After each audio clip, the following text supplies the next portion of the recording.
we have brother Abdul Basit, mashallah. So do you still remember Hajj Wajdi? Yeah, we're talking about what to make after you die. Allahu Akbar. Allahu Akbar. Alhamdulillah.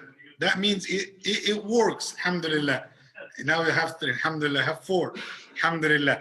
May Allah subhanahu wa ta'ala accept from all of us. Allahumma ameen. Ya Rabbal Alameen. It's something really we wanted to talk about.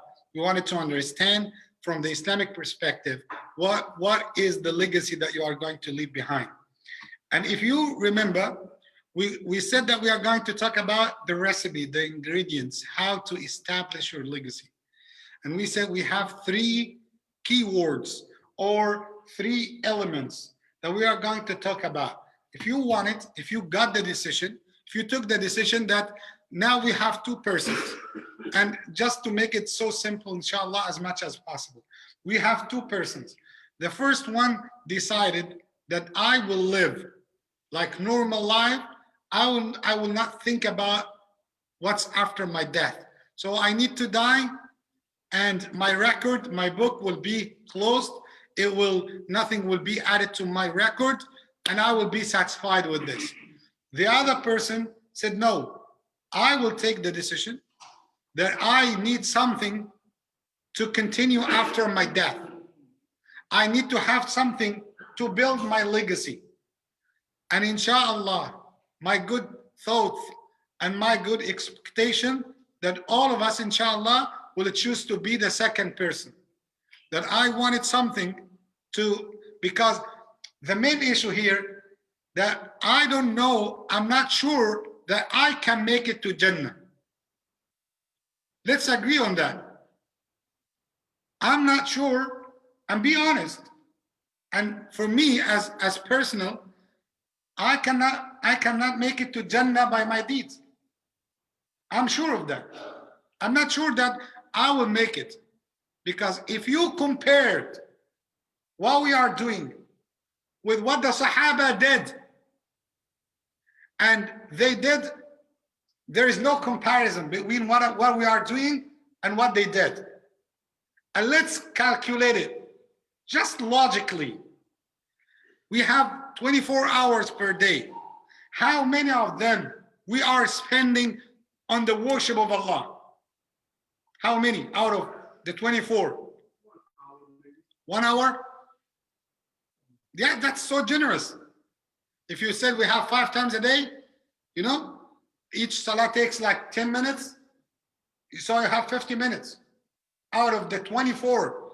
How much of them we are spending on our time to sleep, our time to eat, our time in our job, you know? So how much they spend out of that time for the worship of Allah. And by the way, the worship here is not only to make salah. As I mentioned, you can spend the time in your job and it will be counted as worship of Allah.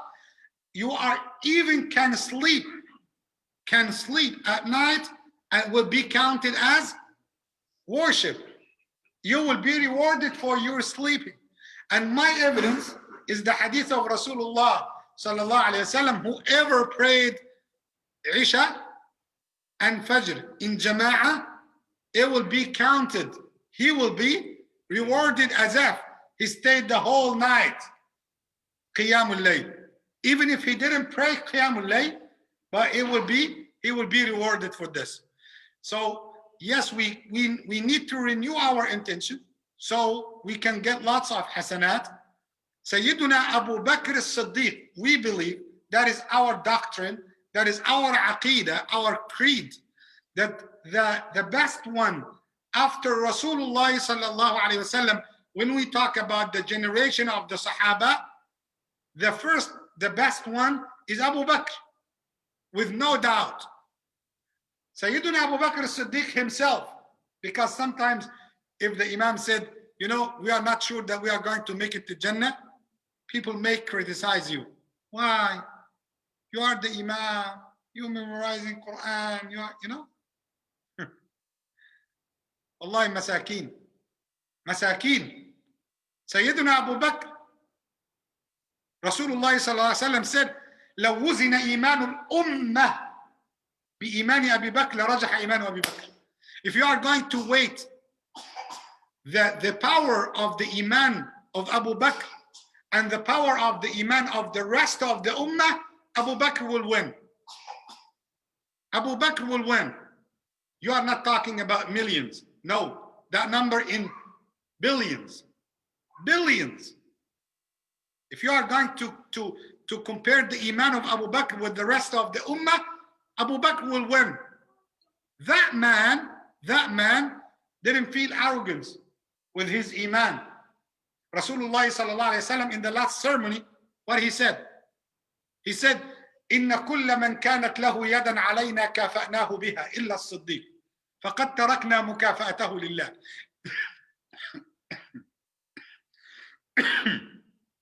Excuse me. Anyone did favor for me, I give it back to him. I did something good to him in return, except as-Siddiq. I couldn't do any favor for him. I couldn't give him his right. I left his reward for Allah. Who said that? Rasulullah Muhammad. So we are talking about that person. I'm just giving you a hint. Who is Abu Bakr as-Siddiq? That man said, Wallahi la amanu makar Allah walau kanat ihda qadamaya fil jannah. I cannot guarantee the plan of Allah or what Allah can do with me, even if one of my leg inside Jannah. He cannot guarantee Jannah even if one of his two legs in Jannah. Nowadays, he's not praying. He does not know even how to make wudu. He does not know anything about Rasulullah. If you told him, give me the name, the full name of the Prophet Muhammad, your prophet, he wouldn't know.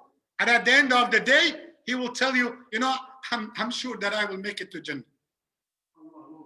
Yeah, Allah loves me, and I'm sure.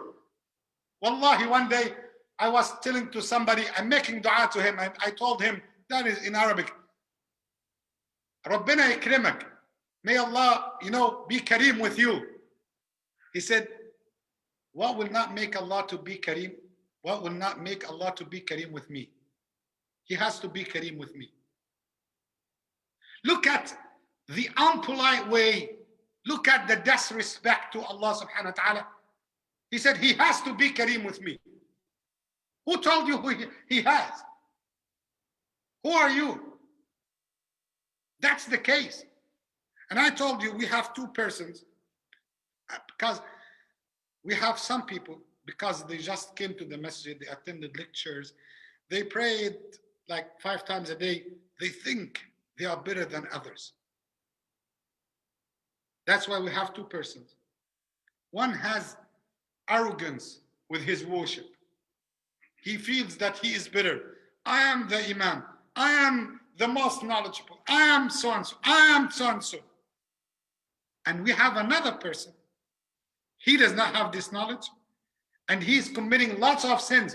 But at the end of the day, before they sleep, the first one had arrogance with his worship, and the other one felt regret with his disobedience, and his tears came down. Who are you thinking is closer to Allah? The sinner. The sinner. Yes. Huh? No, Allah told us that if you have arrogance, Allah will not be happy with you. So that's the case. So that I need you to feel that one of the great scholars, and I'm pretty sure that Brother Ismail Haj Wajdi and Brother Azzuddin know about that scholar in Egypt, a great scholar, one of the best people, one of the best scholars who give the tafsir of Quran, Sheikh Sha'rawi, rahimahullah. May Allah shower him with his mercy. Ya Rabb al-Alameen. You know, one day he was in the middle of the capital, Cairo, and he gave, MashaAllah, good lecture in the masjid, and millions of people know Sheikh Sha'rawi at that time, the most famous scholar in Egypt at that time. So out of love, out of respect, when he left the masjid and went to his car, you know what the people did? They carried him with the car. You know, the Egyptian, they were pharaohs. They built the pyramids, so I know them. I know them very well. So they didn't carry the sheikh, but they carried the sheikh with the car. They left the car up out of respect, out of love. And after this celebration, you know what the Imam did? What the sheikh did? He went to another masjid and he told his son, stop here, I will go to the masjid. So after a long time, he didn't come back to the car. So his son went to see, where is the sheikh? You know where he found him? In the restrooms, in the bathrooms. He was sitting on the floor, cleaning the bathroom by himself. And he said, Dad, what are you doing? He said, I felt that my nafs is going to feel arrogance. And I wanted to humiliate myself. I wanted to put it down. I want to come to clean the restroom of the masjid, the bathrooms. That's the real heart. That's the good example. So now you need to build your legacy. Now you need to do something. You don't need to die and nothing will come to your grave. No, you need to continue. I told you, you need to keep your account of the good deeds ticking. It's working. It's still there. 3 things. Number 1, to have sincerity in your decision that I'm going to do something. If you have the first, to be sincere in your decision that I need to build my legacy. Because if it is just, زي ما بنقول كده طاقة حنك, if it is just like you reacted with the lecture that the Imam, mashallah, did a good lecture today and a good khutbah, you know what? And then tomorrow nothing will change. And even you will forget the khutbah, you will forget the lecture, you know? Nothing will happen. That means you wasn't sincere in your lecture. And by the way, the Imam, while he is delivering the khutbah, has to be sincere. That's one of the rules that we had been taught. If the Imam is not sincere, the words will not come to your hearts and you will not react. It will be first my fault. That's why one of the stories that we got, one of the sheikhs was in the masjid. So like the people responsible for masjid, they used to come ask him, Imam, can you please talk with people about donating, about giving sadaqah, you know? And the Imam in this Jum'ah, at that Jum'ah, this khutbah, didn't speak. So the people of the masjid got mad at him, you know? So why you didn't speak about donation? We are in a bad need to spend on the masjid and all this stuff. The second Jum'ah, they came again to the Imam.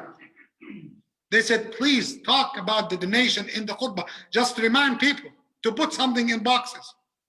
And he didn't talk. The third Jumu'ah, without telling him, they got upset and they fed up, you know? We stopped. There is no chance. The third Jumu'ah by himself, he talked about the donation, the charity, and at that time, they give the donation with nothing happened like this before. And people were happy. After he finished, they talked with him. They said, why you didn't talk at the first Jumu'ah? He said, you know what? Because I wanted to do it by myself first. Before asking people to give donation, to give a charity, I wanted to practice it first. And I didn't have money at that time. So I had to work. Then after I worked, I got money.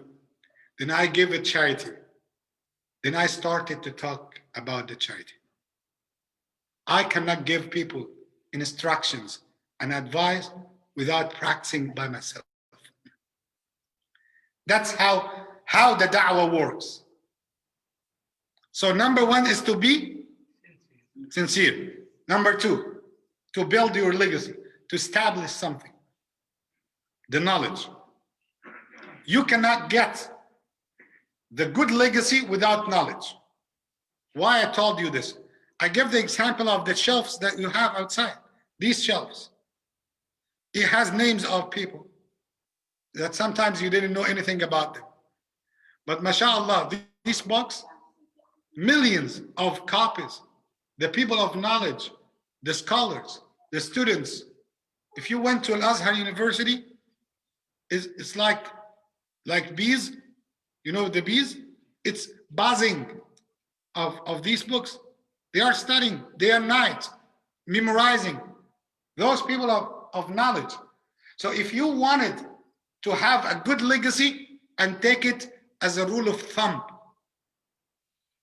if you want to build a real legacy, make it somehow connected to the deen,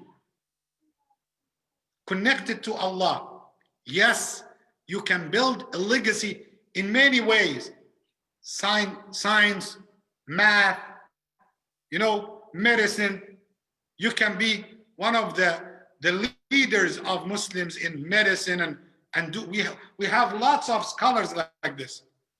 But if you wanted something, inshallah, will remain forever, have something connected and related to Allah and His deen. Why? Because anything else can be destroyed. Anything else can be demolished except the religion of Allah.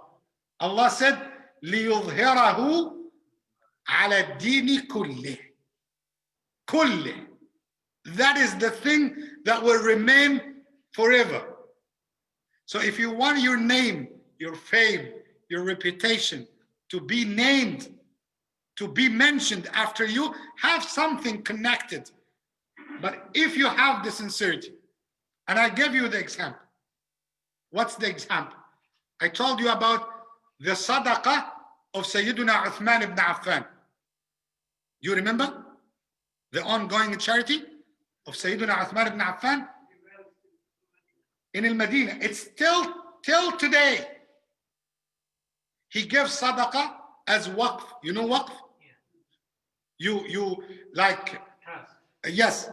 And it's called, it has a term in English, like you keep something for the sake of Allah, and the outcome of this thing, it will be spent for the sake of Allah subhanahu wa ta'ala. Okay? So endowment, it's called endowment. Yes. So it is called waqf, endowment. And you will use that money, what comes out of that money. Imagine, before you die, you wrote in your wasiyah, this 100,000, this $50, this piece of land, that's waqf for the sake of Allah. And you know what? What comes out, spend it on the masjid. Sayyiduna Uthman gave a portion of money, and he said, that is for the palm trees and the dates. And he made the dua, that sincere heart. Oh Allah, bless my waqf, bless that charity. And till now, they have factories, they have stores with like millions of the Riyal Saudi, the currency, just under the name of the account of Uthman ibn Affan radiyallahu anh, the great companion. Can you imagine if I told you that your charity will continue 14 centuries? Would you believe? Would you believe that? I need you to Google it when you go home. It's waqf of Uthman ibn Affan, still working till now. Maybe so, and do not underestimate anything. You don't know. If Allah saw the good intention, He will keep your charity forever. And as I was telling Brother Izzuddin today, or I think yesterday, صدقت نيتك فصدقت رؤيتك. If your intention was good, so everything will be good. You have heard about this man, the man who came to the Sheikh.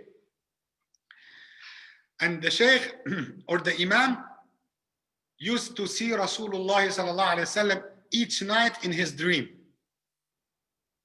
So the student came to the Sheikh and he said, my Sheikh, I have heard that you each night see Rasulullah each night in your dream.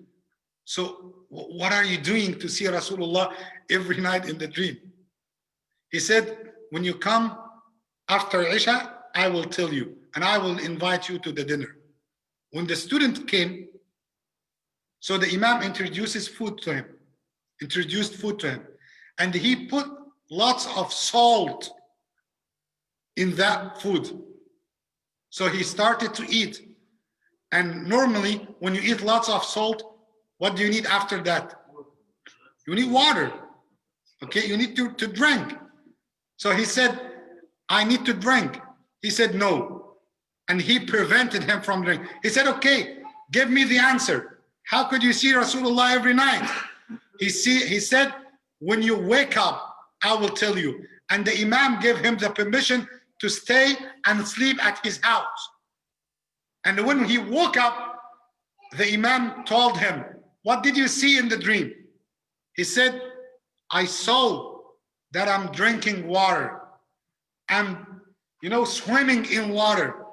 And the bed even has water. I'm sleeping in water. And water comes from here.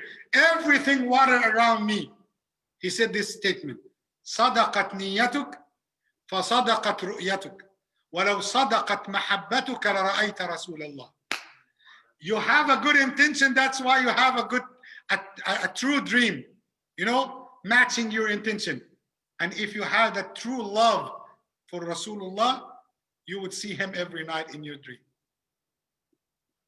You got the point now. So sincerity and the knowledge. Number 3, what else? Guidance. Guidance. That Allah guides you to give you tawfiq to do anything to build your legacy. Nowadays, we have many avenues. If you wanted to start any project for the sake of Allah, if you wanted to do anything as I told you in Jumu'ah, sometimes maybe you don't have the skill or the talent or the chance to teach.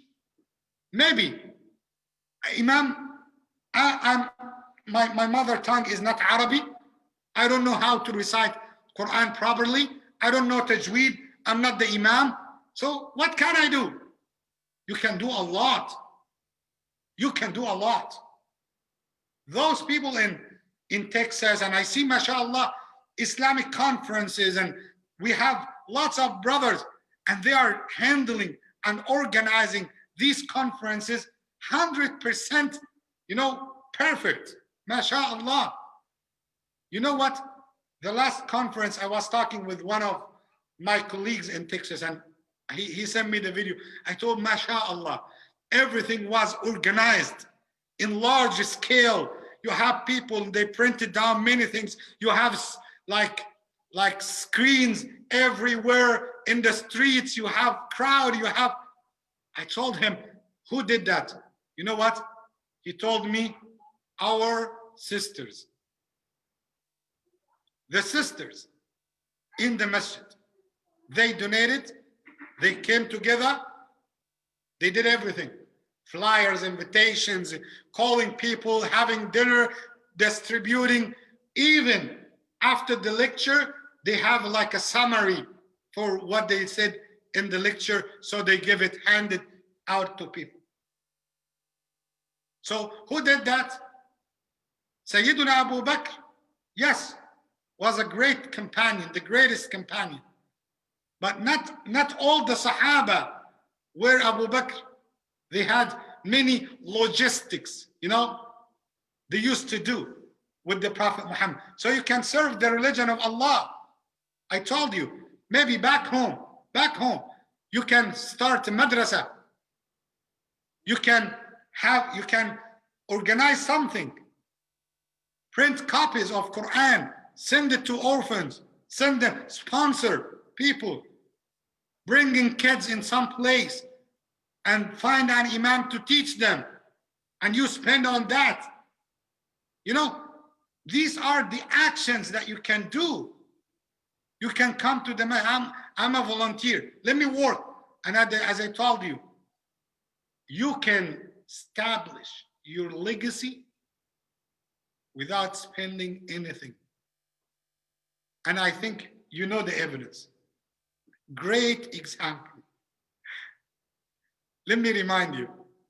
You know the woman who used to clean the masjid of Rasulullah? Sallallahu Alaihi Wasallam. Now you got it. She used to clean the masjid, mob, and you know, she used to do all of this like work. Maybe, and even the seerah, the biography of the Prophet, the scholars who narrated the hadith, they didn't mention even her name. You know, no one knows about her. She used to clean the masjid, and when she passed away at night, the Sahaba didn't even want to bother Rasulullah and didn't even want to tell him. They prepared her. One of them prayed janazah. They buried her at night. And when Rasulullah woke up, he missed her. And he asked, where is this lady? I didn't see her this morning. They said, Ya Rasulullah, she died yesterday and she passed away. And we buried her. We didn't want to interrupt you. Look at Rasulullah, what he did. He got angry. And that's something very rare for Rasulullah to do. He got angry. And he went to her grave by himself, the best human being ever.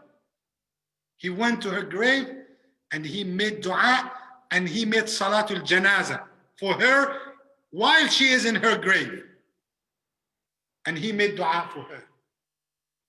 And he told them, why did it? He blamed them. He blamed the companion. That's Rasulullah. Blamed his companions because of a lady used to. That's the legacy. Look at after how many years we are talking about her story here in the United States of America in Newport Richey. Look at just the legacy. Look at the sincerity. What if she did not have sincerity while she is cleaning the masjid? Allah will not put barakah in her story. So we can mention her name. So you as a person, if you have a sincerity, after 100, 200 years, people here in this masjid will say, you know what? The first one started this project was somebody called, that's his name. And they will make dua for you. The first one established sunnah in this masjid was so and so. The first one finished the bid'ah in that masjid was so and so. May Allah bless him. They will make that dua. They will remember you. That's the legacy. That's the legacy. And even if they didn't remember you, even if they didn't mention you, وَلَكِنَّ اللَّهَ يَدْرِي. Allah knows what you made. And you will be rewarded. Imagine if you saw something wrong and you give the good advice to people to change it and they change it. Then the masjid started to continue in the right way. They changed that bad thing, that bid'ah, and since that time they continued till the day of judgment. You will be rewarded. Just imagine. Subhanallah. If you saw something wrong in a certain book and you correct it, anyone will come, even after your death, will read it with the correct way, you will be rewarded. If you fixed a faucet, if you helped, if you did something, if you contributed in the building, if you did something, that's the legacy. When you die, that will continue. You will be in your grave and the angels will talk to you and will say to you, you know what? Now that these are the good deeds and these are the bad deeds. You just need 10 hasanat to be saved from the hellfire.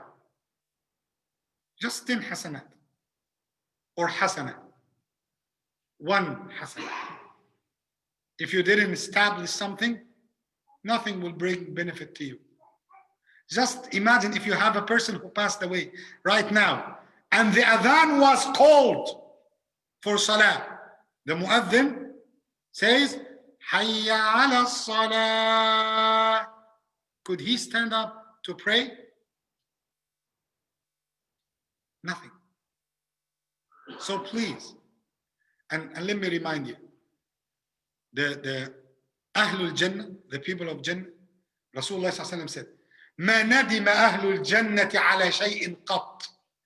The people of Jannah will not feel regret, will never feel regret, except for one thing.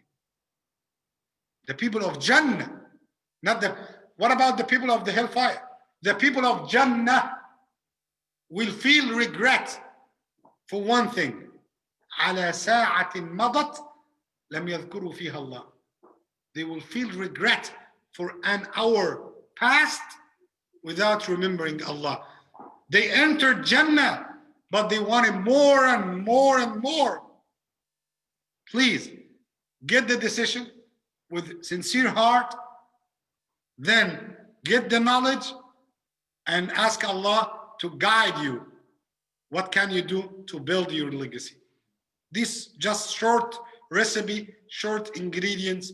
May Allah subhanahu wa ta'ala bless all of us. Allahumma ameen. Ya Rabbil Alameen. Jazakum Allahu khaira. And yes, we have Brother Zaf said that he's asking for the dua, Auntie Shaba Nazim. Subhanallah, she's in the hospital. And may Allah subhanahu wa ta'ala give her shifa, Ya Rabbil Alameen. Please, let's make dua. MashaAllah, we have a good number of the brothers and sisters who are watching us right now. Sister Bibi Jamir, Shwan, Muhammad Nasruddin, Sister Azima, may Allah subhanahu wa ta'ala bless all of us. Khadija Adam and Diane, Ibrahim, Shaliza, and Najib and Brenda Square, Bibi Hussein, Rolas, may Allah subhanahu wa ta'ala, Sister, may Allah subhanahu wa ta'ala bless her. Allahumma ameen, Ya Rabbil Alameen. So inshallah, let's make dua. We have also Dr. Siddiqui, may Allah subhanahu wa ta'ala bless him. Let's make dua to everyone in this moment that Allah subhanahu wa ta'ala give cure and heal for everyone is suffering, Ya Rabbil Alameen. Let's make dua for those who passed away, that Allah subhanahu wa ta'ala shower them with His mercy. Let's send gift as we sent, alhamdulillah, yesterday. Let's send gift to our sister Afsari. Let's send gift to her in her grave, and she will find that gift. She will ask Allah subhanahu wa ta'ala, oh Allah, how did I get this gift? How did I get this hasanat and this light in my grave? Allah will say, this is your community. This is so and so who made dua for you. Let's make dua for everyone, for every Muslim. May Allah subhanahu wa ta'ala bless all of us. Allahumma ameen ya Rabbil Alameen. اللهم لك الحمد كله ولك الشكر كله وإليك يرجع الأمر كله. اللهم صل وسلم وبارك على سيدنا محمد وعلى آله وصحبه أجمعين. اللهم اشفهم يا رب العالمين. اللهم اشف كل مريض يتألم. اللهم أنعم عليهم بنعمة الشفاء. لا شفاء إلا شفاؤك يا رب العالمين. اللهم يا ربنا ارفع عنا الوباء وارفع عنا البلاء. اللهم يا ربنا نسألك أن تشفي أبناء المسلمين وبنات المسلمين. اللهم اشف كل مريض يا رب العالمين. اللهم ارحم أختنا أفسري. اللهم ارحمها برحمتك يا رب العالمين، واشملها بعفوك يا أكرم الأكرمين، واجعل قبرها روضة من رياض الجنة، ولا تجعله حفرة من حفر النار. اللهم نور لها قبرها. اللهم نور لها قبرها. اللهم اختم لنا بخاتمة السعادة أجمعين، واجعل يا ربنا خاتمتنا على الإسلام. اللهم أمتنا على الإسلام وعلى دين نبيك محمد صلى الله عليه وسلم. وآخر دعوانا أن الحمد لله رب العالمين. جزاكم الله خيرا. بارك الله فيكم. السلام عليكم ورحمة الله وبركاته.